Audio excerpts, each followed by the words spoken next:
Inflation को simple language में महंगाई कहा जाता है।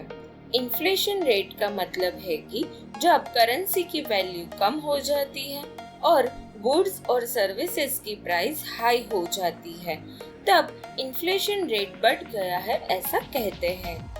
आज का हमारा टॉपिक है व्हाट इज इन्फ्लेशन।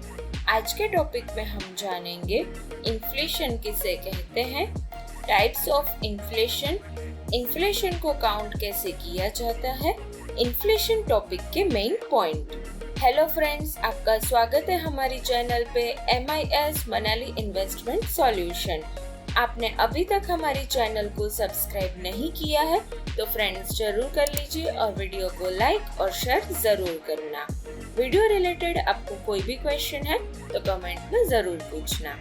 तो आइए आज का टॉपिक स्टार्ट करते हैं। इन्फ्लेशन को आसान भाषा में कहे तो कोई भी चीज जो हम डेली लाइफ में यूज करते हैं उसकी प्राइस टाइम के साथ बदलती है, उसे इन्फ्लेशन रेट बढ़ा ऐसा कहा जाता है। आइए हम एग्जाम्पल थ्रू समझते हैं। कुछ साल पहले दूध की प्राइस 30 रुपए लीटर थी। आज 1 लीटर दूध की प्राइस 50 रुपए है। इसका मतलब है दूध में 20 रुपए बढ़ गए हैं। इससे हम ये कह सकते हैं दूध में इन्फ्लेशन हुआ है। इस तरह सभी चीजों को साथ में कैलकुलेट करके इन्फ्लेशन रेट निकाला जाता है।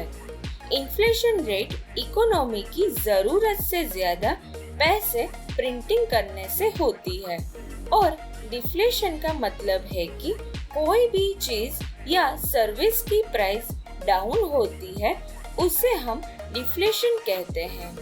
आइए अब जानते हैं इन्फ्लेशन कितने टाइप के होते हैं। इन्फ्लेशन 4 टाइप के होते हैं।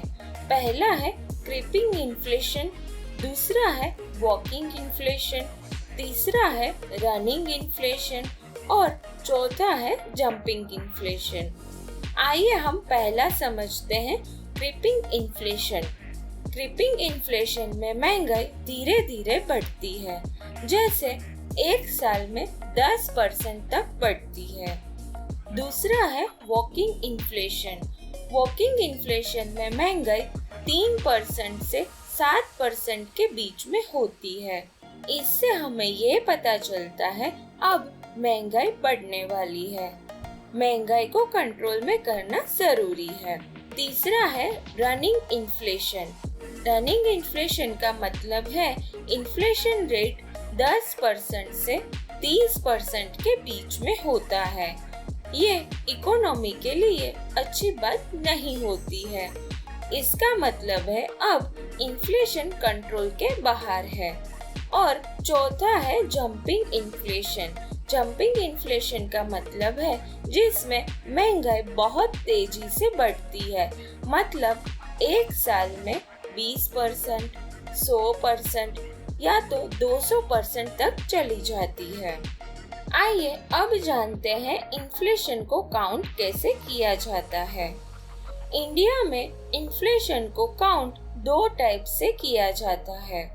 पहला है CPI, जिसका फुल फॉर्म है कंज्यूमर प्राइस इंडेक्स, और दूसरा है WPI।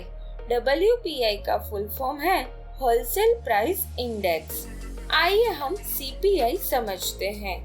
CPI का मतलब है हम डेली लाइफ में जो चीजें यूज करते हैं उसकी प्राइस में चेंज होना। CPI को रिटेल प्राइस भी कहा जाता है। CPI में फूड और सर्विसेज में ज्यादा वेटेज दिया जाता है। CPI में कंज्यूमर लेवल पे जो प्राइस में चेंजेस होते हैं उसको मेजर किया जाता है। CPI को बेस ईयर और करंट ईयर से कैलकुलेट किया जाता है, मतलब बेस ईयर में गुड्स एंड सर्विसेज का क्या रेट था और करंट ईयर में उसकी क्या प्राइस है। बेस ईयर और करंट ईयर के बीच में जो डिफरेंस आता है उसको हम इन्फ्लेशन रेट कहते हैं। आइए हम एग्जाम्पल थ्रू समझते हैं। एक ABC फैमिली है। ABC फैमिली ने मुंबई टू हरिद्वार जाने के लिए एक पैकेज बुक करवाया था 2021 में 2 दिन के लिए। पैकेज के अंदर टिकट, फूड और रूम इंक्लूड था। पैकेज की कॉस्ट 5,000 रुपए थी। अब 2023 में ABC फैमिली ने सेम पैकेज बुक करवाया है मुंबई टू हरिद्वार का। अब पैकेज की कॉस्ट 8,000 रुपए है। इसका मतलब है इन्फ्लेशन रेट 60% बढ़ गया है। CPI के नंबर NSSO थ्रू कलेक्ट किए जाते हैं। NSSO का फुल फॉर्म है नेशनल सैंपल सर्वे ऑफिस और इस नंबर को वेब पोर्टल पर डिस्प्ले किए जाते हैं। CPI को 3 कैटेगरी में डिवाइड किया गया है। पहला है रूरल, दूसरा है अर्बन और तीसरा है कंबाइंड। 2011 के बाद 3 कैटेगरी को CSO द्वारा तैयार किया गया है। CSO का फुल फॉर्म है सेंट्रल स्टैटिस्टिकल ऑर्गेनाइजेशन। आइए अब जानते हैं कि CPI के अंदर कितने टाइप है। CPI के अंदर 2 टाइप है। पहला है हेडलाइन इन्फ्लेशन और दूसरा है कोर इन्फ्लेशन। हेडलाइन इन्फ्लेशन के अंदर food, fuel and other commodities आती है और कोर इन्फ्लेशन के अंदर सिर्फ नॉन फूड ही आते हैं। फूड और फ्यूल को इंक्लूड नहीं किया जाता है क्योंकि फ्यूल और फूड की प्राइस चेंज होती रहती है, जिसकी वजह से उसे इंक्लूड नहीं किया जाता है। आइए अब देखते हैं कैटेगरी वाइज वेट। हाउसिंग का वेट है 34.4%, फूड का वेट है 13.5%, ट्रांसपोर्टेशन का वेट है 13.5%, कमोडिटीज का वेट है 12.9%, हेल्थ केयर का वेट है 8.1%, एनर्जी का वेट है 6.9%, एजुकेशन का वेट है 5.8% और अदर एक्सपेंस है 4.9%। तो टोटल एक्सपेंस है 100%। इस तरह कैटेगरी वाइज वेट डिवाइड किया गया है। आइए अब जानते हैं WPI किसे कहते हैं।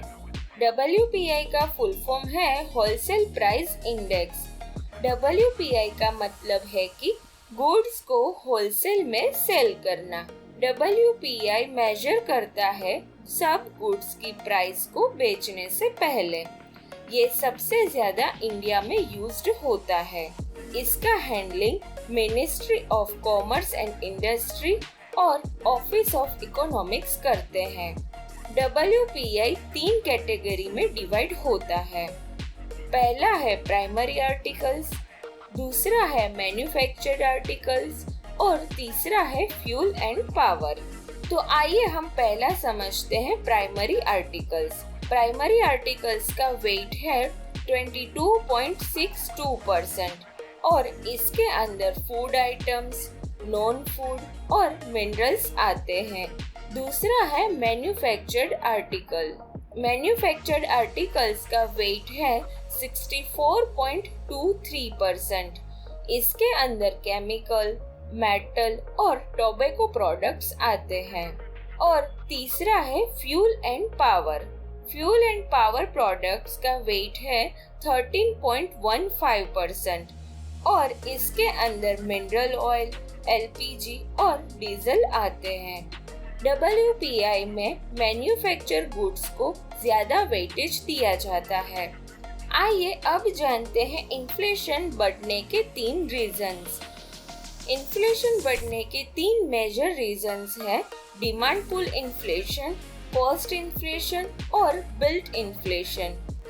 तो आइए हम पहला समझते हैं demand pull inflation.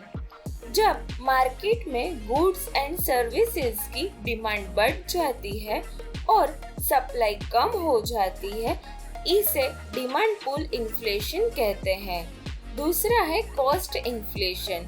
Cost inflation तब होती है जब लेबर और कच्चे माल की कॉस्ट हाई हो जाती है, तब बिजनेस करने वाले को अपनी प्राइस कंपल्सरी बढ़ानी पड़ती है। और तीसरा है बिल्ट इन्फ्लेशन। जब चीजों की या तो सर्विसेज की प्राइस बढ़ती है तो वर्कर्स अपनी सैलरी बढ़ाने की मांग करते हैं। इसकी वजह से बिजनेस करने वाले को अपना बिजनेस बढ़ाना पड़ता है। आइए अब जानते हैं इन्फ्लेशन के मेन टॉपिक।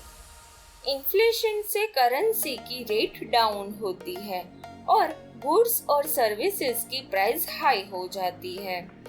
सबसे ज्यादा यूज दो इंडेक्स का होता है। पहला है कंज्यूमर प्राइस इंडेक्स, इसे शॉर्ट में सीपीआई कहते हैं, और दूसरा है होलसेल प्राइस इंडेक्स, इसे शॉर्ट में डब्ल्यूपीआई कहते हैं।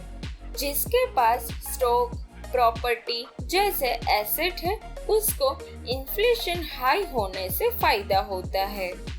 इन्फ्लेशन रेट बढ़ने से जिन लोगों के पास कैश है, उनकी कैश होल्डिंग की वैल्यू कम हो जाती है। आइए हम एग्जाम्पल थ्रू समझते हैं।